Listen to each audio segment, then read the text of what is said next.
Day 26 of 30 days 30 reels challenge. ಮುಂಚೆ ಎಲ್ಲ ಬೇಕ್ರಿಗಳಲ್ಲಿ ಮಾತ್ರ ಅವನ್ಗಳಿರ್ತಿತ್ತು. ಸೊ ಬೇಕ್ರಿ ಐಟಮ್ಸ್ನ ನಾವು ಬೇಕ್ರಿಲಿ ಹೋಗಿ ತೊಗೋಬೇಕಿತ್ತು. ಈಗ ಮನೆಯಲ್ಲೇ ಯಾವ ಥರ ಐಟಮ್ ಬೇಕಾದರೂ ಬೇಕ್ ಮಾಡ್ಕೊಂಡು ತಿನ್ಬೋದು. ಇದು OTG ಅಗಾರೋ ಅವ್ರದ್ದು 1600 ವಾಟ್ ಮತ್ತು 25 ಲೀಟರ್ಸ್ ಕೆಪಾಸಿಟಿ ಇದೆ. ಇದ್ರ ಜೊತೆಗೆ ನಮಗೆ ಒಂದು ಟ್ರೇ ಸಿಗುತ್ತೆ, ಹಾಗೆ ಗ್ರಿಲ್ಲಿಂಗ್ ಸ್ಟ್ಯಾಂಡ್ ಸಿಗುತ್ತೆ. ರೋಟಿಸರಿ ಚಿಕನ್ ಮಾಡೋದಕ್ಕೆ ಅಂತ ರೋಟಿಸರಿ ಅಟ್ಯಾಚ್ಮೆಂಟ್ ಕೂಡ ಸಿಗುತ್ತೆ ಈ ಥರ. ಹಾಗೆ ಕೆಳಗಡೆ ಏನಾದರೂ ಡ್ರಿಪ್ಪಿಂಗ್ಸ್ ಆದರೆ ಅದನ್ನು ಕಲೆಕ್ಟ್ ಮಾಡ್ಕೊಳ್ಳೋಕ್ಕೆ ಕೂಡ ಒಂದು ಟ್ರೇ ಸಿಗುತ್ತೆ. ಹಾಗೆ ಇದನ್ನು ಹ್ಯಾಂಡಲ್ ಮಾಡೋದಕ್ಕೆ 2 ಥರ ಹ್ಯಾಂಡಲ್ಸ್ ಕೂಡ ಸಿಗುತ್ತೆ.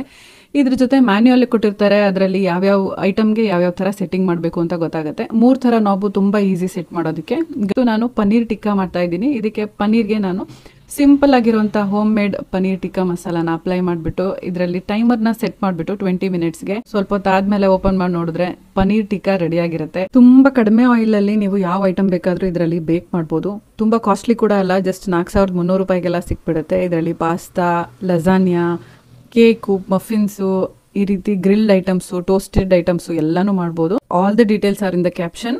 Save and follow for more.